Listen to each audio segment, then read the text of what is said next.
গত পর্বে আমরা এই পর্যন্ত দেখেছিলাম। এবার আমরা অন্যান্য অংশগুলো এডিট করব। গত পর্বে আমরা এই পর্যন্ত এডিট করেছিলাম। এবার এই অংশটি আমরা একটু হালকা এডিট করব। প্রথমে টেক্সট টুলটি আমরা সিলেক্ট করে নিই, তারপর এখানে ডাবল ক্লিক করে এভাবে সম্পূর্ণ লেখাটি সিলেক্ট করি। এখানে ইচ্ছা করলে আমরা সংখ্যাটি চেঞ্জ করে এটা দিতে পারি, তারপর কন্ট্রোল এন্টার চাপি। এবার আমরা এই লেখাটি এই দাগের নিচে নিতে চাই।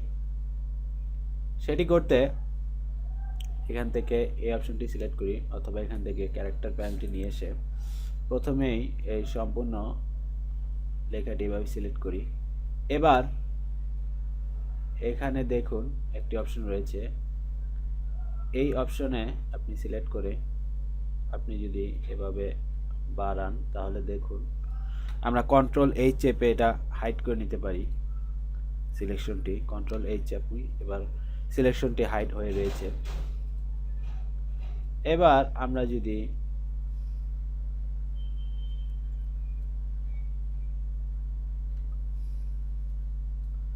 এই অংশটি এভাবে বাড়াই কমাই, দেখুন এটি কিন্তু আস্তে আস্তে উপরে এবং নিচে নামছে।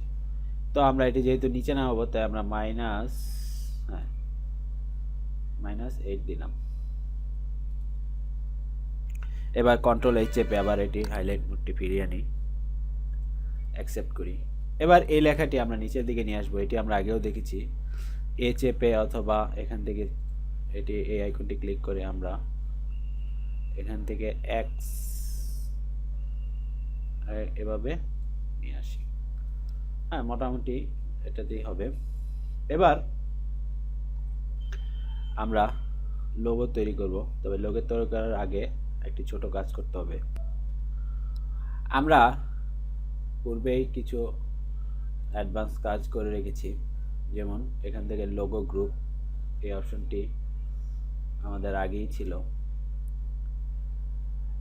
এই সেপ্টেম্বরের লেখাটিতে আমরা ড্রপ শ্যাডো দিয়েছি। এবার দেখব কিভাবে এই ড্রপ শ্যাডোটি দেয়া যায়। প্রথমে আমরা এটি ডিলিট করে দিচ্ছি, আবার যেহেতু এটি দিব ক্লিয়ার লেয়ার স্টাইল, এখন আর ড্রপ শ্যাডো অপশনটি নেই। এবার লোগো গ্রুপ এই অপশনটি ওপেন করার পর এখানে আমরা এমন একটি লেয়ার দেখতে পাবো, যেটি সিলেক্ট করার পর এই যে এই অপশনটি আমরা দেখতে পাচ্ছি। এই লেয়ারে এখানে এফেক্টস একটি আইকন রয়েছে, অর্থাৎ এখানে কিছু ইফেক্ট দেওয়া হয়েছে। আমরা যদি আইকনে ক্লিক করি তাহলে এখানে ইফেক্টের নামটি দেখা যাবে। এবার এই ইফেক্টটি অর্থাৎ এই ড্রপ শ্যাডোটি আমরা কপি করে এই সেপ্টেম্বর এই লেখাটিতেও দিতে চাই। আমরা যদি এখানে ক্লিক করে এভাবে ড্রাগ করে এখানে রাখি তাহলেই দেখুন,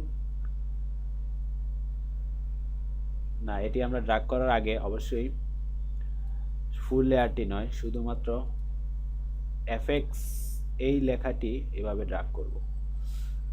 ফুল লেয়ারটি ড্রাগ করলে এভাবে নিচে চলে আসবে। এবার দেখুন আন্ডারলাইনে যেই ইফেক্টটা ছিল সেটি সেপ্টেম্বরে এখানে ড্রপ শ্যাডোতে পরিণত হয়েছে। এই ড্রপ শ্যাডোটি আমরা ইচ্ছে করলে নিজেরাও এডিট করে নিতে পারি, তবে আমরা এই আন্ডারলাইন এই অপশনেও আমরা এই ড্রপ শ্যাডোটি রাখতে চাইছি। সেজন্য আমরা কন্ট্রোল জেড চেপে আন্ডু করি।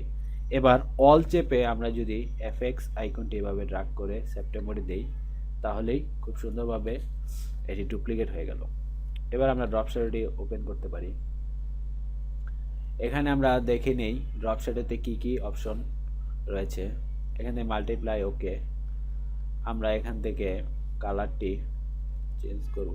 কালার চেঞ্জ করতে আমরা এখান থেকে এই কালারটি আমরা নেই, তারপর হালকা এডিট করি। এখানে আমরা 30, এখানে আমরা 50, এটি আমরা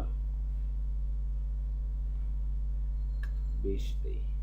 এবার ওকে দেই।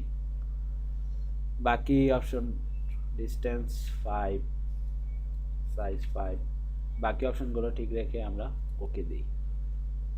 এবার দেখুন ড্রপ শ্যাডোটি একটু আগের চেয়ে ভিন্ন হয়েছে। এভাবে খুব সহজে আমরা ড্রপ শ্যাডো অথবা ইফেক্ট কপি এডিট করতে পারি। এবার আমরা এটি জুম আউট করি। এখানে আমরা এবার লোগো তৈরি করব। লোগো আগে থেকেই তৈরি করার জন্য আমরা একটি লেখা এখানে আমরা সিলেক্ট করে রেখেছি, এই যে এটি আমরা আইকন দিয়ে দেখতে পারি। এবার এটি যদি আমরা জুম করি, এই লেখাটি আমরা ডাবল ক্লিক করে এভাবে সিলেক্ট করি। এবার এখান থেকে আমরা ফন্ট চেঞ্জ করি, মিনিয়ন প্রো ট্যাব চেপে আমরা এর পরের, তারপর এটি সিলেক্ট করে আবার ট্যাব চেপে আমরা এরকম বড় একটি তৈরি করি। এবার ওকে, যেহেতু আমাদের বাই ডিফল্ট কালার ব্ল্যাক রয়েছে, তো আমরা এটি কালার চেঞ্জ করব। আমরা এটি সাদা করব। সাদা করতে এখান থেকে ওকে, কন্ট্রোল এস চাপি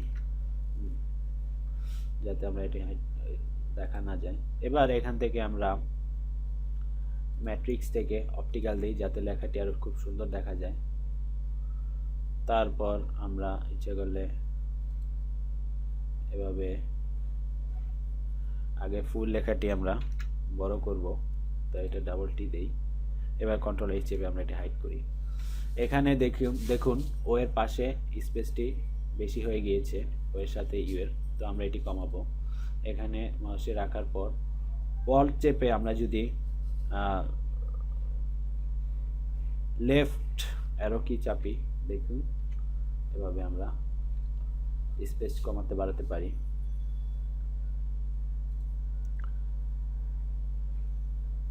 তারপর আমরা এই লেখাটির লম্বাটা এবার করব। আমরা প্রথমে ফুল লেখাটি সিলেক্ট করি কন্ট্রোল এ চেপে, তারপর আমরা এখান থেকে এটি বাড়িয়ে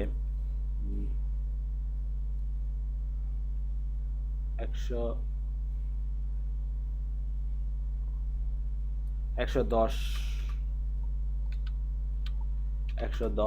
করে এন্টার চাপি। সবশেষে আমরা এন্টার চেপে আমরা আমাদের কাজ শেষ করি। আপাতত এই পর্যন্তই থাকুক। আগামী পর্বে অন্যান্য বাকি এডিটগুলো দেখাবো, সাথেই থাকুন।